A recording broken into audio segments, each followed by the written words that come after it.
क्या आपने कभी कोई ऐसा गेम खेला है जिसका एंड कर पाना बिल्कुल नामुमकिन हो? आप बस बार बार कोशिश करते जा रहे हो लेकिन फिर भी गेम खत्म होने का नाम ही न लेता हो। वैसे आज के समय में शायद ही कोई किसी गेम में अटक पाता हो, क्योंकि अब लोग इंटरनेट की मदद से कुछ मिनटों में ही किसी भी गेम की मुश्किल से मुश्किल लेवल को भी पार करने का तरीका ढूंढ सकते हैं। लेकिन पहले किसी भी गेम की एंडिंग देखने के लिए लोगों को खुद उसे खत्म करना पड़ता था, और ये तरीका हर बार काम भी नहीं करता था। और इसीलिए दुनिया में बहुत से ऐसे लोग हैं जिनके लिए आज भी कई गेम्स की एंडिंग एक रहस्य बनी हुई है।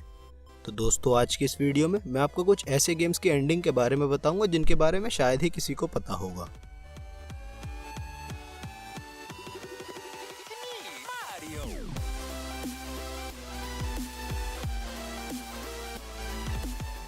Number 1, flappy bird.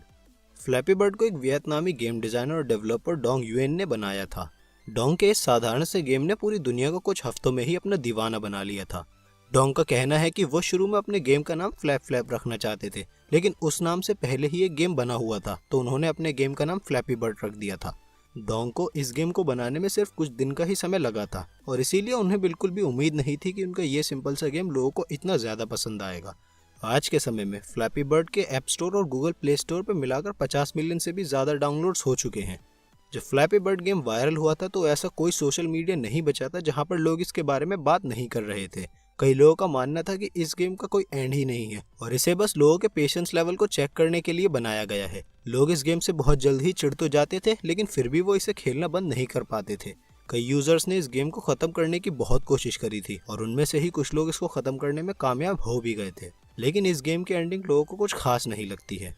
जब गेम में 999 पॉइंट पूरे हो जाते हैं तो फ्लैपी बर्ड के सामने मारियो आता है और गेम वहीं पर एंड हो जाता है।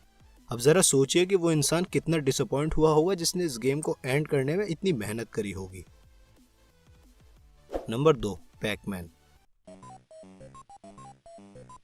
अगर बात करें क्लासिक आर्केड गेम की तो उनमें सबसे ज्यादा मशहूर गेम है पैकमैन। पैकमैन को जापानीज गेम कंपनी नेमको ने साल 1980 में लॉन्च किया था। ये एक सिंपल सा गेम है जिसमें एक प्लेयर को एक कंट्रोलर की मदद से लेवल में दिख रहे सारे डॉट्स खाने होते हैं, और उन डॉट्स को खाते हुए ही पैकमैन को अपने एनिमीज, जिन्हें घोस्ट कहा जाता है, से भी बचना होता है। हर घोस्ट के मूव करने के पैटर्न अलग अलग होते हैं, कोई बहुत तेज चलता है तो कोई थोड़ा हल्के। गेम की हर लेवल क्लियर करने के बाद गेम और भी ज्यादा मुश्किल होता जाता है। जो लोग भी पैकमैन खेलते हैं उनका कहना है कि ये 21वीं लेवल तक बहुत आसान होता है, लेकिन उसके बाद सभी घोस्ट बहुत तेजी से मूव करने लगते हैं और गेम बहुत ज्यादा मुश्किल हो जाता है। ज्यादातर सभी लोगों का मानना है कि पैकमैन में सिर्फ 255 लेवल्स हैं और 255वीं लेवल को पार कर पाना नामुमकिन है, लेकिन इस गेम के एक्सपर्ट प्लेयर बिली मिचेल ने एक बार कुछ घंटों तक लगातार गेम खेलने के बाद लेवल 255 को भी पार कर लिया था और वो लेवल 256 पर पहुंच गए थे। लेकिन जब वो लेवल 256 पर पहुंचे तब उन्हें पता चला कि उस लेवल पर कोई प्रोग्रामिंग मिस्टेक थी, जिसके बारे में पैकमैन के डेवलपर्स को भी नहीं पता था। इस लेवल पर गेम की आधी स्क्रीन पर नॉर्मल गेम ही चलता होता है और आधी स्क्रीन पर कुछ रैंडम नंबर्स और लेटर्स शो हो रहे होते हैं, लेकिन बिली ने इस एरर वाली लेवल को भी पार करने का तरीका ढूंढ लिया था, और जब उन्होंने लेवल 256 को पार किया तो वो दोबारा लेवल 1 पर आ गए, लेकिन इस बार इसमें घोस्ट बहुत तेजी से मूव कर रहे थे। और फिर जब बिली ने उस लेवल को भी पार कर लिया तो गेम की स्क्रीन पूरी तरह ब्लैक हो गई और फिर दोबारा से गेम स्टार्ट करने का ऑप्शन आ गया। Number 3, Subway surfer. Subway surfer को साल 2012 में साइबो और कीलू कंपनी ने मिलकर लॉन्च किया था और ये गेम आने के कुछ समय बाद ही हिट साबित हुआ था। इस गेम को खेलने के रूल्स बहुत सिंपल हैं, तो इसलिए हर कोई सबवे सर्फर को खेलते हुए घंटों बिता देता था। गेम में एक प्लेयर होता है जो एक पुलिस वाले से बचकर भाग रहा होता है और भागते हुए ही उसे कॉइन्स कलेक्ट करना होते हैं और साथ ही अपने रास्ते में आने वाले ऑब्स्टेकल से भी बचना होता है। हालांकि देखा जाए तो सबवे सर्फर से भी 1 साल पहले टेम्पल रन गेम लॉन्च हो चुका था, लेकिन लोगों ने तब उस गेम पर इतना ज्यादा ध्यान नहीं दिया था। पर जब सबवे सर्फर बहुत ज्यादा पॉपुलर हो गया तो लोगों ने टेम्पल रन को भी खेलना शुरू कर दिया था। दूसरी गेमिंग कंपनियों ने भी अपने इस तरह के कई गेम्स लॉन्च किए थे, लेकिन कोई भी गेम सबवे सर्फर और टेम्पल रन जितना पॉपुलर नहीं साबित हो पाया। अब वैसे तो सभी का ये मानना है कि सबवे सर्फर एक एंडलेस गेम है, जिसको चाहे जितना भी खेल ले पर उसका कभी एंड नहीं हो सकता। लेकिन अगर टेक्निकली देखें तो ये गेम भी एंडलेस नहीं है, क्योंकि किसी भी डिवाइस में एक लिमिटेड मेमोरी होती है जिसमें एक हद तक ही डेटा स्टोर किया जा सकता है। और अब भले ही गेम के डेवलपर्स का कहना सही है कि उनका गेम एंडलेस है, लेकिन एक डिवाइस की लिमिटेड मेमोरी के कारण सबवे सर्फर हमेशा नहीं चल सकता। इसलिए अगर कोई इस गेम को बिना आउट हुए लगातार भी खेले तब भी वो उसे हमेशा नहीं खेल सकता, क्योंकि उनका डिवाइस अनलिमिटेड मेमोरी होल्ड नहीं कर पाएगा और गेम कभी न कभी जरूर क्रैश हो जाएगा, जिससे सबवे सर्फर का भी एंड हो जाएगा। अब आगे बढ़ने से पहले अगर आपने अभी तक चैनल को सब्सक्राइब नहीं किया है तो सब्सक्राइब कर दीजिए और उसके बराबर में बने बेल आइकन को भी प्रेस कर दीजिए, जिससे डेली अपलोड होने वाली वीडियोस की नोटिफिकेशन आपको सबसे पहले मिल सके। Number 4, duck Hunt. Duck Hunt एक ऐसा गेम है जिसे हर किसी ने एक न एक बार तो अपनी जिंदगी में जरूर खेला होगा। ये गेम कितना ज्यादा पॉपुलर है इसका अंदाजा इसी से लगाया जा सकता है कि इस गेम की लगभग 28 मिलियन कॉपीज बिक चुकी हैं। डक हंट गेम में प्लेयर के पास एक गन होती है जिससे वो स्क्रीन पर उड़ रही बत्तखों का निशाना लगाता है।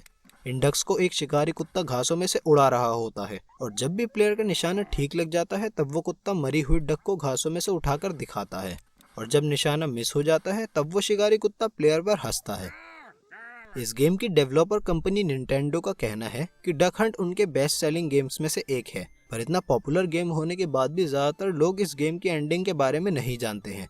अब जैसे हमने अपनी लिस्ट के बाकी गेम्स की एंडिंग बताई जो बहुत ज्यादा डिसअपॉइंट करने वाली थी, वैसे ही डक हंट की एंडिंग भी डिसअपॉइंटमेंट से भरी हुई है। तो जब प्लेयर इस गेम की 99वीं लेवल को पार करता है तो वो लेवल 0 पर पहुंच जाता है और उस लेवल पर बहुत सारी डक्स आसमान से नीचे गिरती हुई दिखती हैं, जिन पर निशाना लगा पाना नामुमकिन होता है। और जब सभी डक्स नीचे गिर जाती हैं तब वो बस शिकारी डॉग हंसता हुआ ऊपर आता है और गेम वहीं पर खत्म हो जाता है। Number 5, T-rex game. T-rex game हमारे वीडियो में मेंशन किए गए सभी गेम्स से बहुत अलग है और इस गेम को बस वही लोग जानते होंगे जो अपने मोबाइल या पीसी में क्रोम ब्राउजर का इस्तेमाल करते हैं।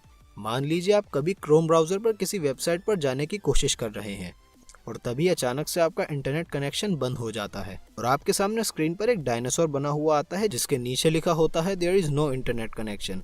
अब बस यहीं से टी-रेक्स गेम की शुरुआत होती है। मोबाइल और डेस्कटॉप पर इस गेम को खेलने के तरीके अलग अलग हैं। मोबाइल पर यूजर को उस टी-रेक्स पर टैप करना होता है जिससे गेम शुरू हो जाता है और वहीं पीसी पर गेम शुरू करने के लिए स्पेस बटन को दबाना पड़ता है।